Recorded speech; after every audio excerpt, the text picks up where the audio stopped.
କରନ୍ତି ବୁଝିଲ। ଆଉ କାନରେ କଣ କରନ୍ତି? କାନରେ ଶୁଣନ୍ତି। ଜିଭରେ କଣ କରନ୍ତି? ଜିଭରେ କଣ କରନ୍ତି? ଜିଭରେ କଣ ଖାଆନ୍ତି? ଖାଇକି ଟେଷ୍ଟ ଜାଣନ୍ତି, ଚାଖନ୍ତି। କଣ କରନ୍ତି? ଚାଖନ୍ତି ବୁଝିଲ ପିଲାମାନେ।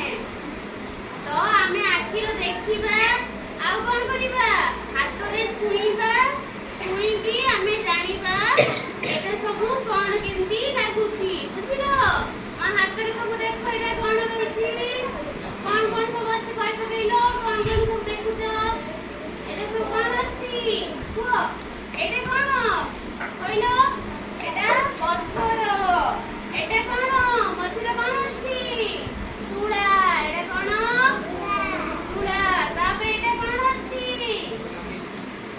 ବାଲି ଅଛି। କଣ ଅଛି? ବାଲି। এটা କଣ? ଖାଲି ଗୋଟେ ପ୍ଲେନ পেপার ଅଛି। এটা କଣ ଅଛି? এটা সিট। କଣ ଅଛି? সিট ବୁଝିଲ। ତ এটা ସବୁ କଣ କଣ ଜାଣିଲେ? ପଥର ହଉଛି କେମିତି ଲାଗେ? ହାର୍ଡ ଲାଗେ। କଣ ଲାଗେ? ହାର୍ଡ।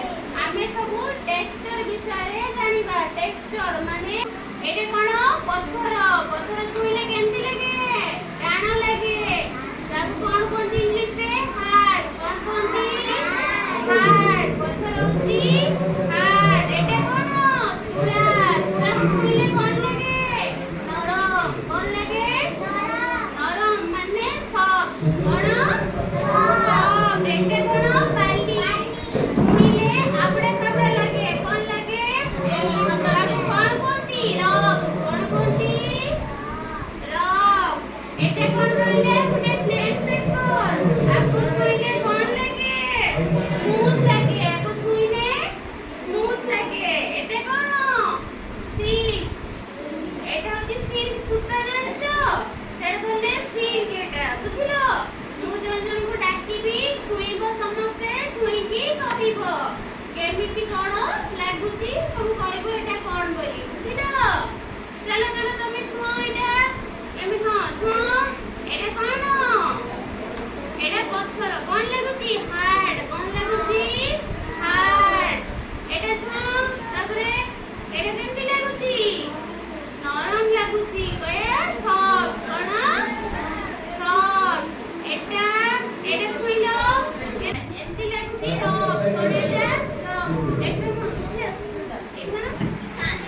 এটা ଛୁଅ। এটা ଛୁଅ। ଏମିତି ହାତ ବୁଲାଅ, ହାତ ଏମିତି କର। କଣ ଲାଗୁଛି? ପୁରା ପ୍ଲେନ ଅଛି। କଣ? ସ୍ମୁଥ। କଣ এটা? স্মুথ। এটা হাত ଛୁଅ। এটা କଣ? সিল্ক। এটা କଣ? সিল্ক। ଚାଲ ଏବେ ତମେ ଛୁଅ। এটা ଛୁଅ କଣ ହେଲା? ହାର୍ଡ। এটা କଣ ଲାଗୁଛି? ପଥର ଅଛି। କଣ ଲାଗୁଛି? ହାର୍ଡ। এটা ଛୁଅ କେମିତି ଲାଗୁଛି? ସଫ୍ଟ। କଣ এটা? ସଫ୍ଟ। এটা